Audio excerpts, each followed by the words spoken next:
Today's guest is an attorney. He actually refers to himself as your lovable lawyer. But we are going to be talking about how to empower yourself in the legal system because we know that many of us in this space, I see you, Danny, are having to because we just run out of money and it's so expensive to be in the legal system, especially when you're dealing with a very difficult opponent who often uses it as a stage to just keep things going and dragging them on and on and on and to bleed you dry financially. So I'm so glad to have a lawyer that's happy to talk about how to empower oneself in the legal system. But before you even introduce yourself, Danny, what do you think about the idea that for many of us, the justice system, the place to we turn to for relief, ends up making things worse? Do you see that in what you do too? Because I feel like it's such a hard road to go through the legal system. Yeah, I think it stinks. I think it's totally unfair. I think the law ought to be accessible to everybody. I think it's a right, not a privilege reserved simply for folks and solely for folks who got a lot of money to pay for expensive lawyers. I think it shouldn't be unattainable, inaccessible, not understandable. I mean, we have our own language for crying out loud, legalese that nobody can make sense of. So I made it my point to take what I knew and to try to deliver it right to consumers, to cut out the middle person, cut out the lawyer, cut out the 7-year litigation, 8-year litigation, cut out the judges, cut out the uncertainty to the extent one can, which is pretty, you know, pretty, you know, unusual, and see if I can't give people what they need to do for themselves what they can. And sometimes you can, sometimes you need a lawyer, but at least you can get started. And I think that's the most important first step. I love it. Okay, so why don't you formally introduce yourself now, Danny? Okay, I'm Danny Karon. I've got a law practice in Cleveland. I practice primarily plaintiffs' class action litigation, a lot of consumer work. I also do a lot of teaching. I teach complex litigation and class actions. I started teaching at Columbia Law School in New York, but when the commute became a bit much for me every week, I knew I needed somewhere closer. So now I'm at the University of Michigan and the Ohio State University College of Law, where I'm kind of splitting gears. Also, for 13 years, I chaired for the American Bar Association this program called the a National Institute on Class Actions, which is the nation's leading consumer class actions program for lawyers, professors, and federal judges. And I committed to making it fun and vibrant and enduring and memorable and exciting, in contrast to what it had been, which was kind of flat and bland and pro forma and panel discussions and whatever. So we pivoted to, I really pivoted to writing 3-act plays and mock oral arguments and talk shows and game shows to keep things interesting and vibrant and enduring and memorable. Because at the end of the day, if at the beginning, we got to entertain folks. Like, I want to entertain you guys today to keep you interested in what we're talking about, so you remember at least this much of it. But if you don't remember what I said, at least remember who I am and how to reach me, and I can give you a little primer afterward, perhaps. So that's a bit about what I do, and I've been doing it for 35 years, Wow. and it's because I got tired of the delay it took and the lack of access to justice people experience, where there's this kind of, I call it a societal bias against access to justice, where people that deserve it the most really tend to get it the least. I wanted to bring it, like I said, direct to consumers, and that resulted in my finally putting together a book to support my brand, Your Lovable Lawyer's Guide to Legal Wellness, Fighting Back Against the World That's Out to Cheat You, so you can take tips from this and implement them in your daily life without the need for a lawyer. Amazing. All right. So, one of the things that I used to quote as a statistic is that 3 out of 4 litigants end up going pro se or representing themselves because it is so expensive. But now I just read an article that there's been a huge increase in the past 6 months. Tell us about your thoughts on AI and the legal system. AI is a really bad idea as it concerns the law, at least in my experience. In fact, people routinely ask, to the extent they ask anything about the book, hey, did you use AI to write it? I'm like, no, I didn't use AI. I actually teach writing too. So I'm a writer. Yeah. And no, you cannot take refuge in AI because of the mistakes, the hallucinations, the goofs and gaffes.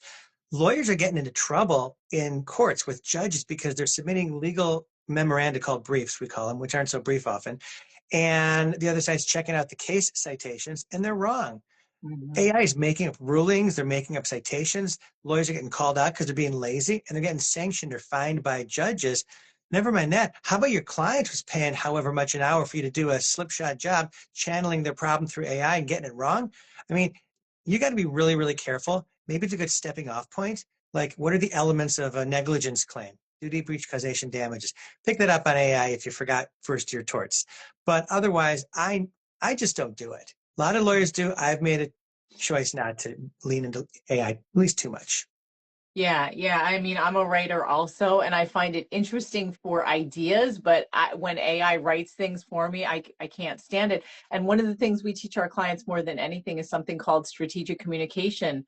And many of them use AI, but since we only deal with high conflict people, the X's, AI triggers people. It doesn't work effectively. It's the wrong way to approach like the complex human nature of these types of relationships. So I Mhm. can definitely see where you're coming from, especially also when someone's pro se and they're using AI to grab a bunch of case law without checking. Yeah, bad idea. Pro se is a tough road to hoe. And courts won't give you, well, judges might give you a modest break, but if you're in court, I mean, you're subject to the same rules of process and procedure and evidence and all that. I mean, you cannot afford to make mistakes. So, going pro se might be necessary because a lot of these cases are kind of tweeners, I call them. They're just in between. Even if there's 150, $200,000 at stake, no lawyer can afford to take that on the come or on a contingency fee basis because you can't really make it on a third of 150 grand. I mean, you'll eat that up in time in the first 3 weeks.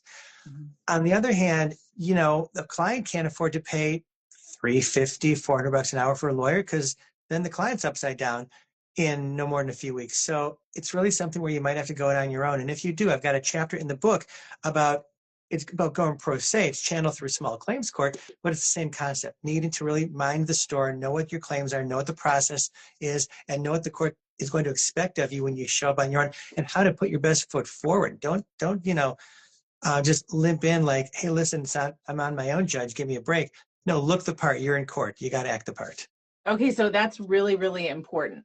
Often we talk about etiquette or courtroom decorum. So let's imagine you're talking to a bunch of people who are ready to go pro se Mhm. and they're terrified.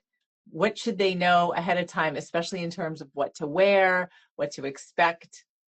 Sure. What to wear is kind of at the end. That's when you show up in court. You got to get the pleadings or the case filings in order. Got to know what to file, how to style it, where to file it, how much it costs, how to serve it or send it to the other side in compliance with the state rules of civil procedure, which dictate how you serve complaints. Usually it's Rule 4 in pretty much every state's set of rules. And you got to do it the right way. Now, you can use ChatGPT for that, give yourself a little, bit of brush up on how to do it. I recommend often calling the clerk of courts and saying, hey, listen, you're in small claims court, for instance, which is often where you'll be if it's something pro se. Because if the value is big enough, a lawyer might want to take it.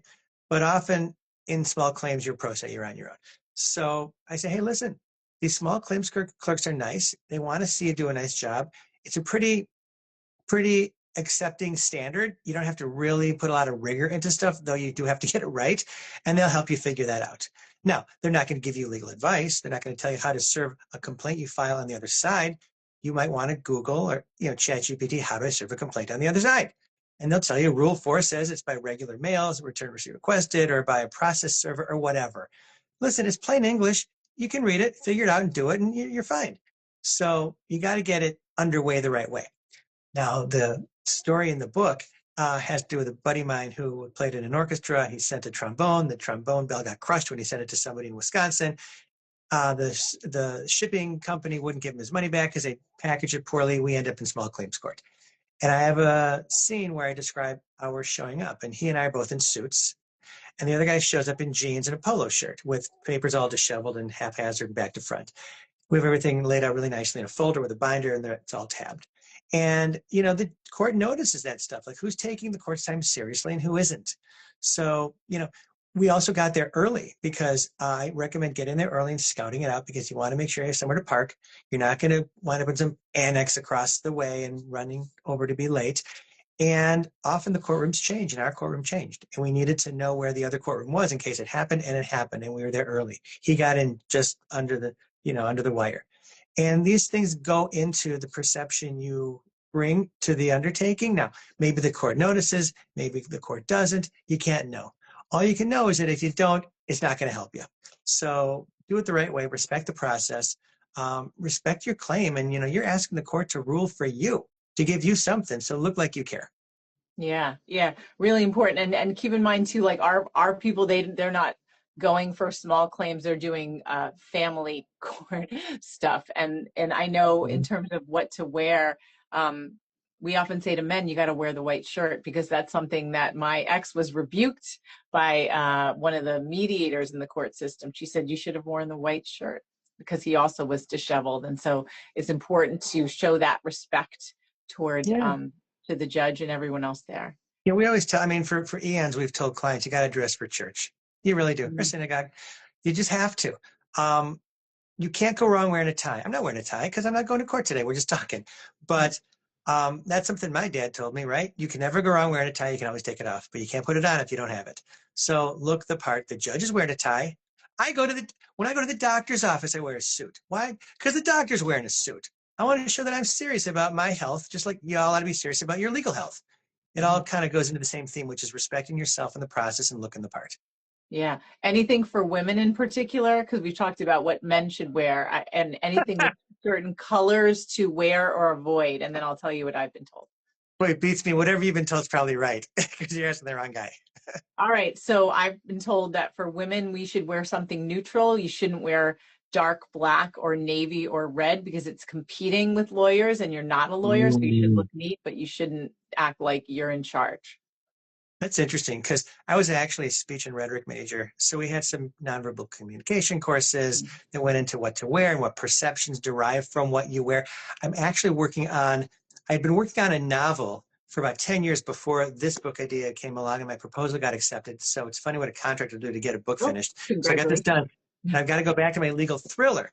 And I wrote it initially about, there's this male protagonist, and he has all these mishaps and challenges, and it didn't really get any traction. So I've been studying fiction writing for a long time with a bunch of writers at a bunch of conferences, and I sent my manuscript out to a few best-selling writer friends. And one of them wrote back and said, your character's a little bit flat. I mean, it's just another white guy, who's having a bad day at work. Why don't you consider making your hero a woman? I'm like, that's a really clever idea. So I spent a bunch of time researching what women attorneys go through in practice and what their challenges and everything are, because I didn't have any real aptitude for it, obviously. I only experienced it from the outside. I wanted to get into that character. And I put together such a provocative study of what women go through and are challenged by that I actually shaped it into an op-ed that I published in the Cleveland Plain Dealer. And it ran, and I posted every Women's History Month, and it's all about how women deserve men to do their part to advance our joint shared cause of making the world a better place, with women participating co-equally in it. And the opening scene in my book is one of the openings, well, close to opening scene, is a courtroom scene where my hero, Sabrina James, walks into a deposition, not court, and no, I beg your pardon, she is in court, and she'd been advised what to do and what not to do. Never wear pants, wear heels not too high, wear a ring so it looks like you're married. I mean, these sorts of really sad commentaries on the practice that I never knew from, because I'd never been affected by them. Now, maybe you're going to tell me that's nonsense, but that's just what I learned in my studies of the problem, things like that. Yeah, that's really interesting. How about we talk a little bit about some of the misconceptions about what's going to happen in the courtroom? Because I think people imagine that it's going to be like a few good men, and the judge is going to rain down punishment on someone like your ex for not following an order or an agreement. But in our experience, that's not really what happens. No, sorry about that. No Perry Mason moments. No, you can't handle the truths. Nothing like that. And no full courtrooms. I mean, there's nobody in there. Yeah. It's just you guys. It's pretty drab. There's a little tension baked into it. I mean, if you argue a motion and the court looks like it's going to rule from the bench, and I've had my stomach churn, and you're kind of looking down, counting the seconds, hoping that the moment will pass and it'll pass well. That kind of sucks. But you know, there's tension, but it's not anything drawn from Hollywood. That's for Mhm. sure. Yeah. And you mentioned also body language. I think that's something that that people don't think about because they are nervous or they're focused on saying the right thing. But we found, and I personally in all my years in court found it was important to watch the judge rather than opposing counsel. What do Sure. you How about think about watch? Yeah. How about watch yourself too? I mean, because that? everyone's watching you. Jurors are watching you. I mean, they see everything. Don't Mm-hmm. think for a minute you can get away with something. So yes, watch the judge, read the room, know what the judge is going for and when to stop. Don't ask that question. That's one too many. I Mm-hmm. remember this has to be, God, 20 years ago. My dad's a lawyer, was a lawyer. Now he's like golfing now more than anything. Mm-hmm. But I hadn't tried a case in a while. So, because I was at a big firm in Chicago at the time. And um, he specialized in gas hot water heater explosion cases, which are devastating injuries, as you'd imagine. I mean, they blow up houses and people in them. And these hot water heater control valves were defectively manufactured so as to save some money per fix, and the company decided not to do it, and they figured they'd pay claims instead. And that stuff was really pretty much drawn from Hollywood. So I wanted to try one of these cases with him. So he said, "Why don't you come on with me?" So we went to rural Indiana, me, him, and an Indiana lawyer. And I remember watching the defendant, not defense counsel, the defendant at the next table. And the entire time he sat with his legs crossed, facing the gallery, looking back, like he was looking for somebody, never paying much attention, beg your pardon, never paying much attention to the room, much less to what was happening in it. Mm-hmm. He had this kind of handlebar, pointy mustache, salt and peppered kind of hair, and he was wearing a sport coat instead of a suit. And these pointy black wingtips. Finally, I realized what he was looking for. It was easily not a first wife walking in from the back of the room, and she sat down in the front row, and he kept kind of canoodling with her during the trial. And I'm like, boy, if you're the jury, that is not going to land well because we had whole family that was killed, and only the two little kids were spared, and they were burned like from head to toe, and they had no parents. And the case went as you would have expected. I think the verdict was like $32 million or something. So how did courtroom dress and demeanor factor into that? I can't know, but it certainly couldn't have helped. Mm-hmm. Wow. All right. So are there any other misconceptions that you think people have about when they are going to court and representing themselves? I think people expect it's going to be hard, but maybe they don't know how hard Mm, because they're not familiar enough with what they don't know. I think it's yeah. really important to read the court rules. If you're in small claims court, read the small claims court rules. If you're in common pleas or a municipal or whatever the next level up is district court, read those rules. Are they boring? Yes, they're horrible. But you kind of need to know what you're in for. Make use of the clerk. Find a clerk who's nice. If one clerk's not nice, find another one. Yeah, And that's good go to down. know because a lot of times we end up with a mean one and then you don't want to ask any other questions, but there's usually Right. a bunch of clerks. Yeah, and if you're local, go down there. Let them get to know who you are. I mean, Mhm. they're really the guardians. These clerks are. And I had a case. Get this. I had a case. It was this devastating abuse case, and there were two judges in the county. Um, and I hand delivered my complaint for filing because it's like this rural county. And the clerk took a look at it as she's running through the pages to file stamp, and she saw what it involved because she read the introduction. And she file stamped it, and you get a judge. It's total happenstance which judge you get, right? So I get my judge, I gather up my service copies to send out to defendants to bring back with me, and I say to her, Judge so and so, how's she? And the clerk looks at me and smiles, and she goes, "She's the good one." I said, Uh, "Okay," just because I showed up. So take advantage of the little things. yeah, yeah, like know who's who and what's what. Mhm. Yep, doesn't Yeah, hurt. I think it's also important. We learned is to realize that people talk to each other. Like people who work together talk to each other. So if you're dealing with a clerk, you want to be polite because that clerk could be talking to the judge that you're going to be working with, right? Probably, absolutely. Got to be nice to all the courtroom personnel. There's no reason not to be. Yeah. Don't make it like you're at the airport and your flight just got canceled and you're Hmm. taking it out on the clerk. I mean, clerk like the customer service person, desk agent at the airport has no ability to change anything except that they can make it easier for you. I guess they do have some ability. Mhm. So leverage that. Don't be crazy. Don't be stupid. Yeah, yeah, that's Yeah. great. All right, tell us a little bit more about your book. The book. Okay. So what spawned the book was my observation that people just aren't getting the access to the law that they deserve. I mean, legal wellness, which to me means getting out of jams, avoiding jams to begin with, because you have a little bit of legal aptitude and knowledge. Amber Heard would have done well from a little bit of legal wellness, like a little legal aptitude. I mean, had she known this much about Virginia defamation law, and by the way, the Johnny Depp Amber Heard case was not a spousal abuse case, it was a defamation case. Mhm. Had she known this much about what the law was and what she should and shouldn't say under the law, she wouldn't have said what she did.